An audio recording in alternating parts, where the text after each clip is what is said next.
Yo, what is going on, everyone? My name is Nick, or the Notorious Fantasy, and in today's video, we're going to be breaking down my week number 9 quarterback start or sit decisions for the 2024 fantasy football season, going in depth through every single matchup from Thursday Night Football all the way up until Monday Night Football, and I'll be telling you guys whether I believe you should start or sit the quarterbacks in all those games. But before we could get on into things, I would like to ask that if you guys are new to the channel and you do end up enjoying today's video, that you please make sure to hit that subscribe button down below. And while you're down there, whether you are new to the channel or not, please make sure to leave a like on today's video. It would help me out a ton. If you want to follow me on Twitter or X, please do so at NotoriousFantasy. So without further ado, let's get into my week number 9 quarterback start or sit decisions for the 2024 fantasy football season. We begin with Thursday Night Football, the Houston Texans at the New York Jumbo Jets on Halloween. Now, CJ Stroud, in my opinion, is a great quarterback, and I really do like CJ Stroud, but with Diggs tearing his ACL, with Dell being as inconsistent as it gets, and with Nico Collins more than likely returning next week, this is a scenario that is frightening for CJ Stroud. I understand that the Jets defense is very overrated, but I still don't want to play Stroud due to all of the other injuries around him. He feels like a clear landmine this week that's ready to get stepped on. For Aaron Rodgers, Mr. Discount double check, he is dealing with a hamstring / knee injury, and I am honestly convinced he left all of his witchcraft for winning crazy games, right? Pulling the rabbit out of the hat back in Egypt. Rodgers will probably finish as like the quarterback 16, but frankly, I have way too many worries about this matchup for me to believe in Aaron Rodgers. I thought that last week he was going to put the Patriots defense in a blender and he was just going to have this huge game, right? It's a must win. They're going to win. He's going to be the quarterback 12 or something like that, right? But he was the quarterback 17 in a must win game, and they lost that game. So I have no intention of starting Aaron Rodgers this week, and you should not either. Moving to the Sunday slate, we got the Dallas Cowboys at the Atlanta Falcons. Now, Dakota Prescott is the garbage time merchant. He was the quarterback 18 last week in San Francisco, 25 of 38 for 243 yards and 2 touchdowns with 2 interceptions, and everything good in that game came in garbage time, like his name was Blake Bortles. Early on in the game, he was terrible. He was throwing a million interceptions, but once the San Francisco 49ers took the foot off the gas, that is when Dak Prescott was able to score all of his fantasy points. And that game, technically on paper, right? If you didn't watch the game and you looked at the score, you would have thought, oh, that was a close game, right? Dak kept them in the game, but it actually wasn't really close at all. Dak struggles up against great teams with good defenses like the 49ers or like the Detroit Lions. But, and this is a big but, shout out to J-Lo, the Falcons aren't exactly that team, so I do expect Dak to be a fringe top 12 start. Cole's Cash Kirk Cousins has had 2 huge games this season as a top 3 quarterback, and both of them were up against the Buccaneers. Quarterback 1 back in week 5 in that primetime game. You remember when he was slinging his cock all over the defense and he carved that defense up like a turducken on Thanksgiving, right? And then last week, he was the quarterback 3 in Tampa, 23 of 29 for 276 yards and 4 touchdowns in a surgical effort. Now, we have to be honest, right? We have to call a spade here and say that, hey, outside of those 2 games up against the Buccaneers and 1 game against the Eagles, he has been worse than the quarterback 20 in every other game. But with the Cowboys defense allowing the 6th most points to the quarterback position in terms of points per game, I am feeling good about Kirk as a fringe top 10 option. Next up, we got the Denver Broncos at the Baltimore Ravens. Now, the Baltimore Ravens defense allows the 3rd most points per game to quarterbacks, and with Bo Nix looking hotter than Anne Hathaway in Bride Wars. Now, I know there's going to be people in the comment section, Nick, you're sus. How can you be liking Bride Wars? That's a girl movie, this, that, and the other thing. I watch it with my fiance, so you can go fuck yourself, pal. Nix has been a top 9, but Anne Hathaway, if you haven't seen that movie, look it up. She's looking very nice in that one, but not as nice as my fiance. Nix has been a top 9 quarterback in 3 of 4 games and was the quarterback 2 last week up against the Panthers, scoring nearly 30 fantasy points. While the Denver Broncos are rolling out a CFL level wide receiver core, Nix's rushing upside provides him with top 12 upside weekly, and to me, he is a fringe top 12 start. Now, I say this every single week about Lamar Jackson, so I'm going to have to put my knee pads away after I say this, but Lamar Jackson is the most consistent quarterback in all fantasy football. All 8 games on the season, he has been a top 12 quarterback. 6 of 8 games, he has been a top 8 quarterback, and 5 of 8 games, he has been a top 6 quarterback. Now, the Broncos defense is very good. They only allow the 5th least amount of points per game to quarterbacks. So this is going to be the toughest test yet for Lamar Jackson. But if the guy has proven to us every single fucking week that he's a top 12 quarterback, you would be crazy to rank him outside of that range. Sure, maybe my confidence level is a little bit lower. They bring in Deontay Johnson. I like Lamar's chances of being top 5 and defeating the Broncos defense, so I've got him inside the top 5. Sue me. If you're scared of the matchup, you shouldn't be. Lamar is that good. And next up, we move to the Miami Dolphins at the Buffalo Bills. Now, last time these two teams played, Josh Allen was the quarterback, 28, but not because he played bad, right? He was 13 of 19 for 139 yards and a touchdown. The reason why he didn't score more fantasy points was because the Bills were just whipping the ass of the Dolphins. They ran the ball a bunch. James Cook scored 1 million fantasy points. And sure, that could easily happen again, right? Because the Dolphins are a sorry excuse for a franchise. But Josh Allen is a must-start quarterback every single week. Josh Allen owns the Miami Dolphins franchise. As a Dolphins fan, I cannot fucking stand Josh Allen, but he is going to kick our teeth in. We're going to be looking like Michael Strahan after this game. So I really have no interest in, like, if I wasn't a fan of this team, this is just going to be, like, worse than getting tortured at Guantanamo Bay. That's how I'm going to feel here. This is just torture, watching the Dolphins get fucked in the ass by the Bills every single time we play.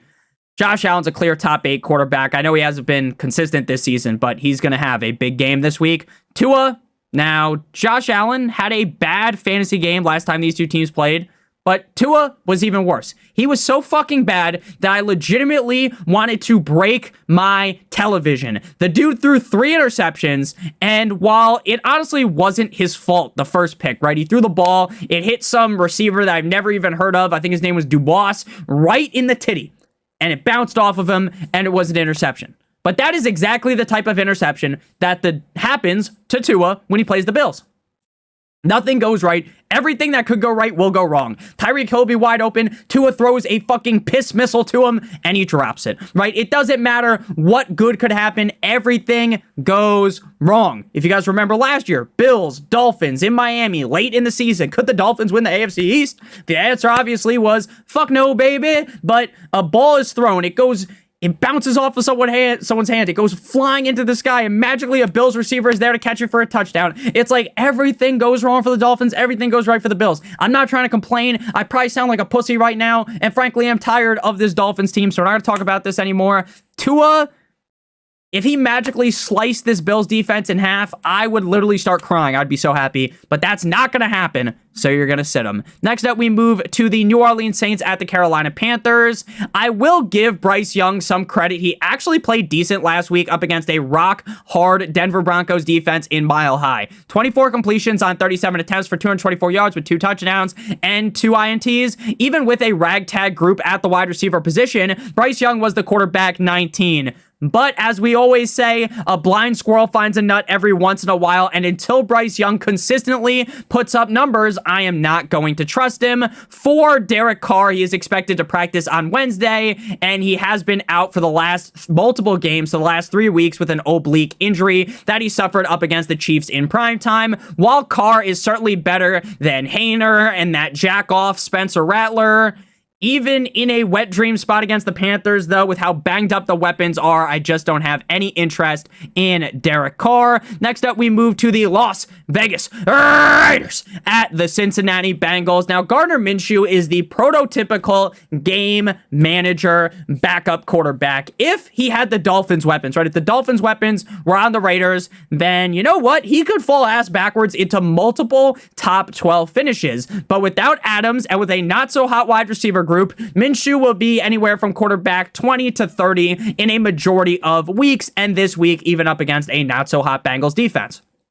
He threw for 2 touchdowns for the first time on the season last week against the Chiefs, and even up against a Bengals defense, I really just am not excited to play Gardner Minshew. For Joe Burrow, he put up an absolute stinker up against the Eagles last week, as the Vic Fangio defense had Joe Burrow looking like Stevie Wonder out there. 26 completions on 37 attempts for 234 yards and a touchdown with a pick. Against the Raiders defense, though, especially if T. Higgins can return, while I don't think you should be full-on glazing Joe Burrow, hitting him with the Hawk special at this point in the season, when you play a Raiders defense that has more holes than Julius Caesar's back, I got Joe Burrow, Schlim Shiesty as a top 8 quarterback. Next up, we move to the Los Angeles Chargers at the Cleveland Browns. Now, famous Jameis Winston, the crab leg bandit, slung the rock all game long up against the Ravens with great success. Shout out to Borat, 27 of 41 for 334 yards and not 1, not 2, but 3 touchdowns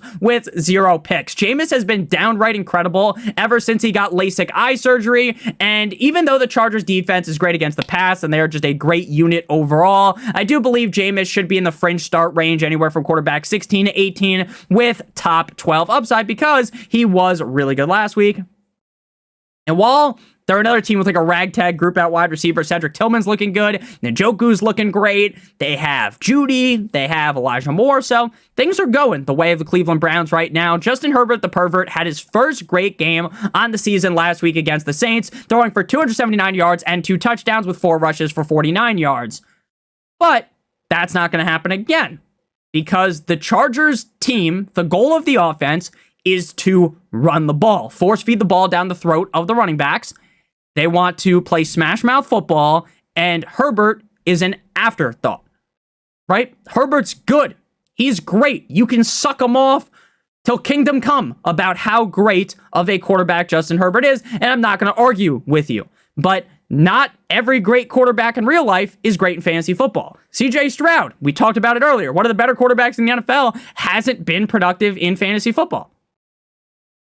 The offense just doesn't run through Justin Herbert like America runs on Duncan. So one top 10 game doesn't outweigh 5 straight games start off the season outside of the top 20, so I'm not going to get cute and play Herbert after one big game. Next up, we got the left hands up. Who are we? The Commanders at the New York Football Giants. But before we break down this game in depth at the quarterback position, as well as the other 8 games to be played on the week, I would like to give you guys a quick word from our friends and our partner over at Underdog. If you're brand new to Underdog and sign up using promo code Notorious, you'll receive your free pick, which on Wednesday is going to be LeBron James, higher than half of a total point.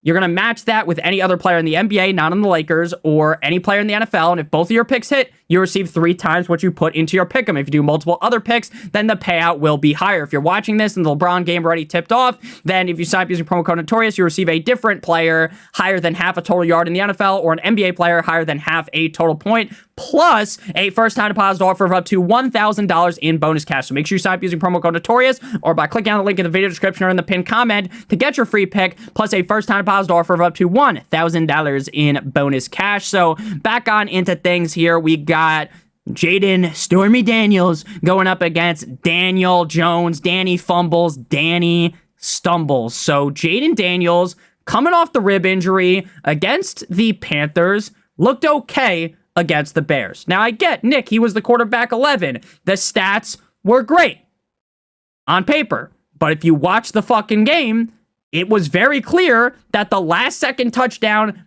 bailed him out. But I get it, right? There are no ifs he didn't score that last second touchdown, right? We watched it happen, right? It's like if my aunt had balls, she'd be my uncle. It happened, so we scored that way, right? But understand that while the Bears defense is solid, so I'm not going to panic too much about Jaden Daniels, there are people in the comments crucifying me. Nick, how could you have said that Jaden Daniels wasn't a great start last week, and then Jaden Daniels goes out there and is a top 12 quarterback? Nick, are you fucking stupid? I get it, right? It happened. He was the quarterback 11. But before that throw, He wasn't doing jack shit. Okay? So I expect Jaden Daniels to play great here against the Giants. Another week removed from the injury. He's going to look good. So I expect him to be back in the top 8 conversation. And I got him inside the top 5. But I'm tired of all these comments about, Nick, you're so stupid. You told me not to start Jaden Daniels. Did you watch the game? Because I did. And he didn't look good until the very, very end. He looked okay, but he didn't look great, okay? Daniel Jones, 32 quarterbacks in the NFL, started last week. And Daniel Jones was the quarterback 32. This dude blows more than a Brazzers employee. Now, I get you're playing the Steelers in Pittsburgh. That's a tough spot. I get it. And the matchup is way better this week. But with only 2 teams on bye, you cannot justify playing Daniel Jones unless they're playing up against a defense of zombies like in that kick return video game from ESPN back in the day. So you're sitting Danny Fumbles in this spot. Next up, we move to the New England Deflatriots at the Tennessee Titans. Now, I say this every week when we talk about guys that suffered a concussion. We're talking about Drake May. There is no real clear timeline for concussions as they affect players differently and their severity to the concussions. May could just as easily suit up and play this game as he could just as easily miss this game and potentially multiple other weeks. When healthy, Drake May has been a top 10 quarterback in back-to-back games. So if he does play here, even up against a underrated Titans defense, I would expect him to be a fringe start and potentially kick in the door of being a top 12 quarterback. But honestly, I don't expect him to play, if I'm being honest with you, and I do expect Jacoby Brissett to be in. And I would rather have Daniel Cormier's fat ass jump off of a diving board directly onto me over playing him. Mason Rudolph, the red-nosed reindeer, got the start last week up against the Lions in Detroit, and Rudolph, the red-nosed reindeer, Mason Rudolph, the red-nosed reindeer, the sleigh fell off, right? I get, he was the quarterback 13, but he looked like shit. Sure, he had the cool rushing touchdown, which did the heavy lifting, but he did not look good. Go throw the tape on. He looked bad. This week against the Patriots, I'm going to expect Mason to go back to his old ways, where he's the quarterback 20 to 28, which would make him a sit. If Mayo Man Will Levis ends up getting the nod to start, there is no need to play him because he is also a bum. And honestly, he's probably worse than Rudolph. Next up, we got the Chicago Bears at the Arizona Cardinals to kick off the 4 p.m. slate. Now, Caleb Williams coming out the bye week, it was as if the offense legitimately didn't do any game planning. It was like Caleb linked up with Kyler Murray and they were playing fucking Black Ops 6 every single day and they didn't do anything because the offense came out incredibly flat-footed in a spot where I believed that Caleb Williams was undoubtedly in a spot to dominate 50 Shades of Grey style chains and whips, right? But instead, he was the quarterback 28 with 10 completions on 24 attempts for 131 yards and 10 rushes for 41 yards. Maybe he was just a little cold, right? A little cold Caleb, right? Now, against the Cardinals defense, Caleb should bounce back, but I will note that I am a lot more nervous than I was prior to last week about Caleb right now, so he's a low-end quarterback 1 for me. Kyler Murray. This motherfucker beat the Dolphins defense down like how Tyson Fury did Deontay Wilder. Kyler Murray beat us to a pulp. Now, they won by a field goal, but that was the most disheartening loss I felt as a Dolphins fan in a long time. Quarterback 12 performance with 300 plus passing yards and 2 touchdowns. He also had 5 rushes for 19 yards. The Bears defense are much tougher than the Dolphins defense. And with Kyler's up and down nature, I can for sure see him shitting the bed in this spot, but I still got Kyler in the top 10 due to his upside. Next up, we got the Jacksonville Jaguars at the Philadelphia Eagles. Now, if you had Saquon Barkley last week, you wanted to reach through your television and hit hit Jalen Hurts with a steel chair, right? You wanted to hit Jalen Hurts with the 5-knuckle shuffle. You wanted to hit him with the sweet chin music, right? Because Jalen Hurts scored 3 rushing touchdowns. But if you had Jalen Hurts, you were ecstatic watching that. And he has over 5 touchdowns rushing over the last 2 weeks.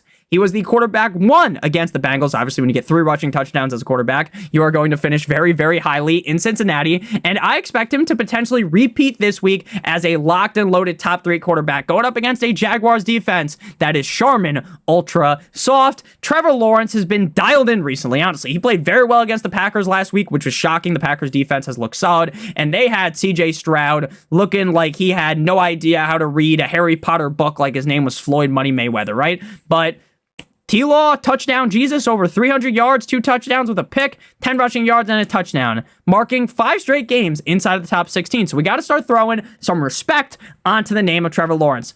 But with Christian Kirk out and Brian Thomas Jr. potentially more than likely out, the weapon core here is more dried up than SpongeBob in that episode where he needs water. You know what I'm talking about? Where he's chilling with Sandy. So sit Trevor Lawrence against the Eagles defense that to me is playing a lot better as of recently. Next up, we got the Detroit Lions at the Green Bay Packers, a matchup that on paper is very exciting, but when you get into the nitty gritty of things, it's not as exciting as it would have been, because Jordan Love is hurt. So Jared Goff had his worst game as of recent last week against the Titans because the team didn't really need to throw the ball. He threw for 3 fucking touchdowns, but he only had 85 yards because they only threw 15 times because the team was up by so many points. Whether it is Love or Willis, I do expect the Packers to keep this game competitive, so Goff will be able to throw more, thus being able to put him inside of the top 12, which is something he's done in 3 of the last 4 games, and he has been a top 4 quarterback in 2 of those 4 games. So as long as Malik Willis can keep things competitive,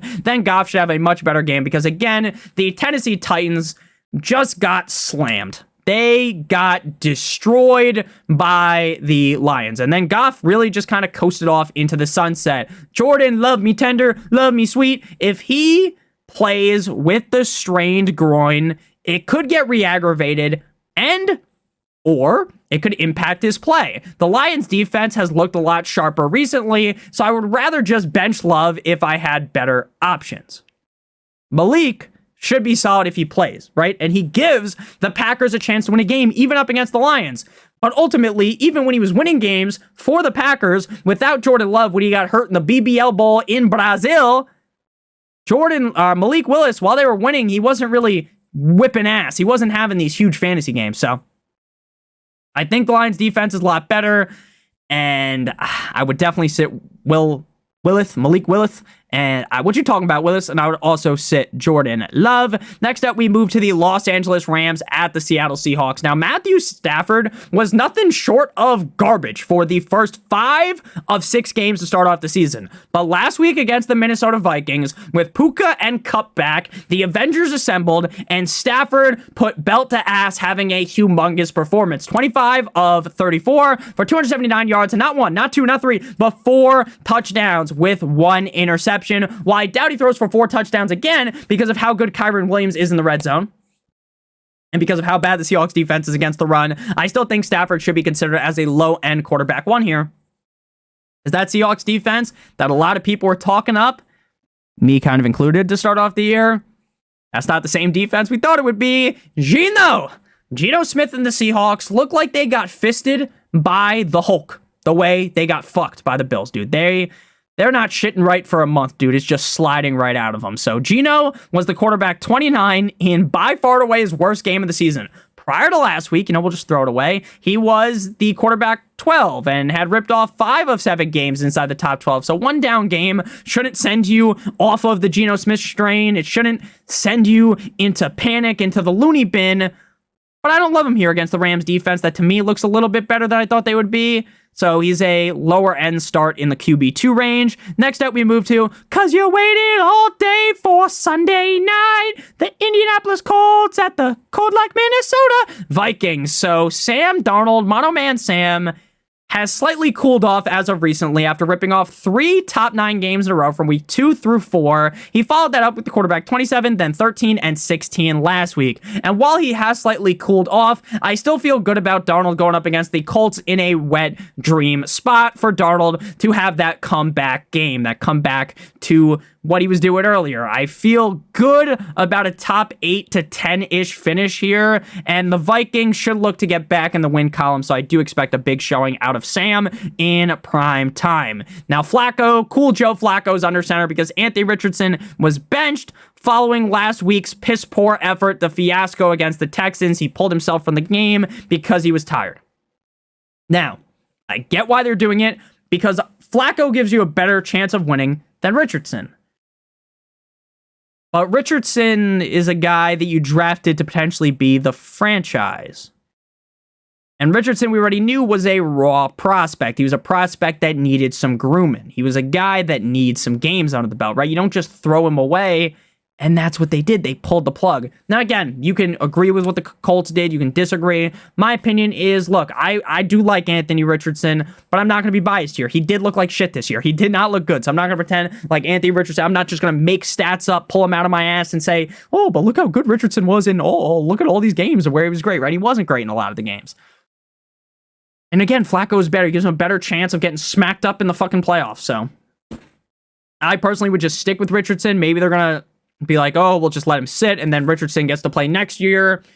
And to me, it's like you're just wasting time. You're really just wasting time on a rookie contract. But Flacco is better for the team, and he's better for their fantasy value. In better in better stats, in better spots, Flacco will be a great fantasy play. But up against the Vikings defense, I know Stafford cooked him last week. I just don't think that's a good spot, so I'm going to fade him. Final game here, Monday Night Football, dun dun dun dun, the Tampa Bay Buccaneers at the Kansas City Chiefs. Now, for one, I'm just going to be honest with you guys, I am done with Patrick Mahomes. But I'm going to list him as a start because we all know he's going to finish inside the top 18, right? We know, majority of weeks, he's going to get you his 15 points, maybe get you 18 points, right? But you won't really be that happy because it's not a lot of points, right? It just really isn't. The upside really isn't there. He hasn't been a top 12 quarterback since week 1. And honestly, in week 1, the quarterback play was so shit across the NFL that it was hard not to be a top 12 quarterback. So I honestly don't even want to give him a lot of credit for that. And he has only thrown for 2 touchdowns in 3 of 7 games. And I get they add in D-Hop, but the team really, they're going to win, right? They win every fucking game. It doesn't matter. But I just really don't want to play Mahomes. But maybe this is the week. You know, the Buccaneers defense does allow the most amount of points to quarterbacks. So I got him as a high-end quarterback too. And honestly, in other matchups, I would just say to sit him. Because this is finally a week where you can make an argument for the upside for Baker. Last week, everyone counted him out, right? Everyone said, oh, Baker, he loses Godwin, he loses Evans, you can't start him. But I said, you know what? Fuck the haters, he's going to do good. He's been so hot, you keep on riding the heat. And he did great against the Falcons. Now, was it his best game of the season? No, but he was the quarterback's 7. He had 37 completions on 50 attempts for 330 yards and 3 touchdowns. He also had 2 interceptions. Against the Chiefs, I'm not going to bang the drum too hard because the Chiefs defense is miles ahead of the Falcons defense, but Baker's a high upside quarterback number 2, even without his best weapon. So thank you guys all so much for watching today's video. If you didn't enjoy, make sure you guys hit that subscribe button down below like it owes you some money. Leave a like on today's video whether you are new to the channel. It helps me out a ton. Check out Underdog, promo code Notorious to get your free pick. LeBron James, higher than half of a total yard, plus a first-time deposit offer of up to $1,000 in bonus cash. Check out one of the videos on your screen if you haven't seen them already. I love you guys more than you'll ever know. I hope you have a great one, and as always, good boy!